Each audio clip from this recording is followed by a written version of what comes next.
Satu pelajaran yang patut untuk kita petik dari hijrah ini adalah pembawa jalan atau navigator adalah bukan orang Islam.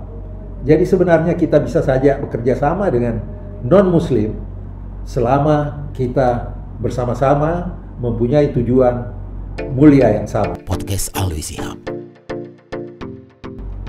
Pada satu saat Darul Arqam di mana Rasulullah tinggal, di dekatnya adalah Bukit Safa. Dia sendiri di situ Rasulullah dan duduk. Tahu-tahu Abu Jahal datang dan membawa batu dan melempar batu ke kepala Rasulullah SAW yang mencucurkan darah. Tidak ada orang, sepi. Abu Jahal merasa bahwa dia bisa melampiaskan kemarahannya karena dengan adanya ajaran Islam akan terganggu kedudukan Abu Jahal. Yang tadinya dia disanjung, sekarang hal itu akan sirna dengan adanya ajaran Islam di Mekah. Tidak ada orang yang melihat kejadian itu kecuali ada satu perempuan dari kejauhan. Dia melihat dan merasa iba melihat Rasulullah SAW yang tidak bisa membela diri. Lalu dia laporkan hal ini kepada Hamzah. Hamzah adalah paman Nabi.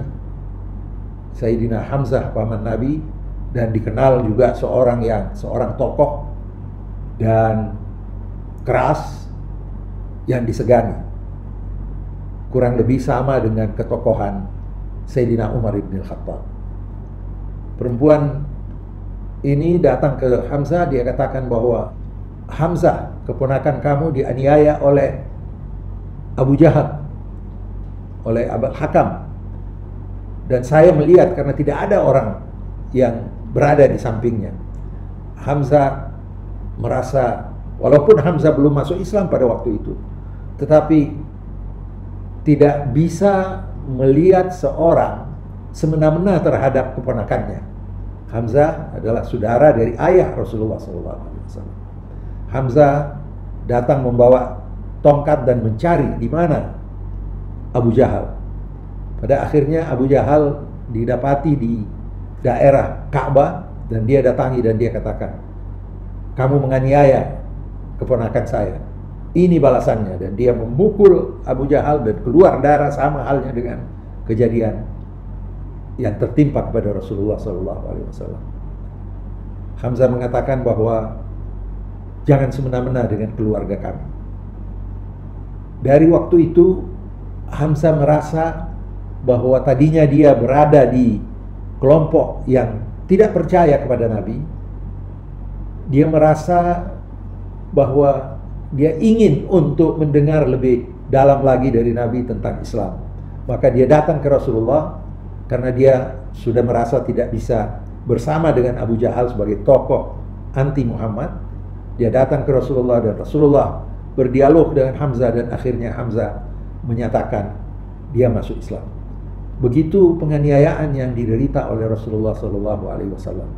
Luar biasa. Rasulullah pernah berkata bahwa ada dua tokoh di Mekah ini yang saya ingin salah satunya kalau bisa memeluk agama Islam. Yang pertama adalah Amr bin Hisham atau Abu Jahal, dan yang kedua adalah Umar bin Khattab. A'izzal Islam bi ahadil Umarain.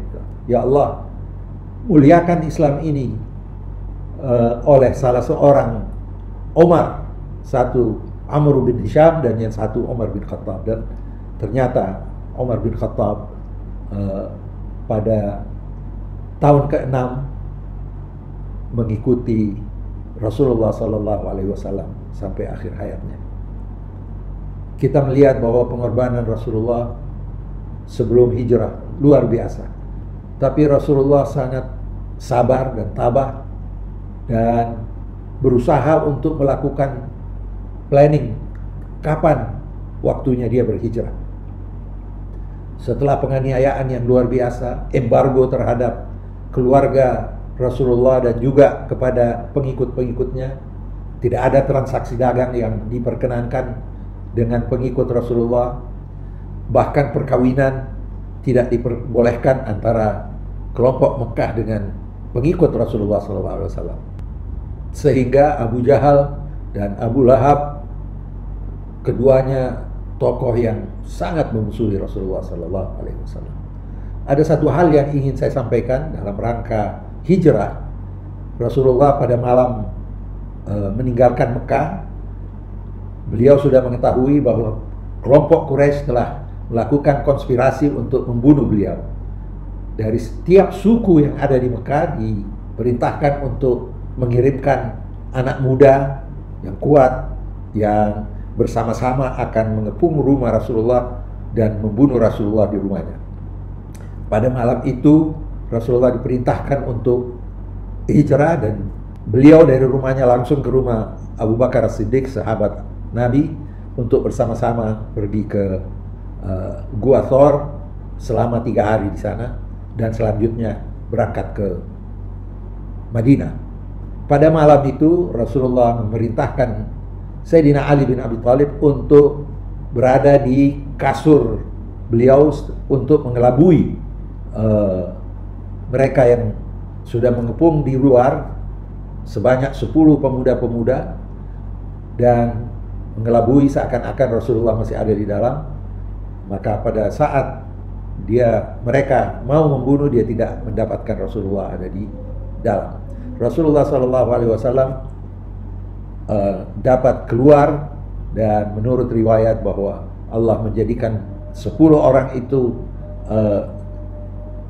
mengantuk dan tidak melihat sewaktu Rasulullah keluar dari rumahnya. Ali bin Abi Thalib yang menjadi tumbal di situ dan mendapat tugas untuk menyelesaikan hal-hal yang tidak terselesaikan oleh Nabi karena harus hijrah. Sayyidina Abu Bakar mempersiapkan seorang ahli dalam navigasi Sahara, yaitu Abdullah Uraiqid.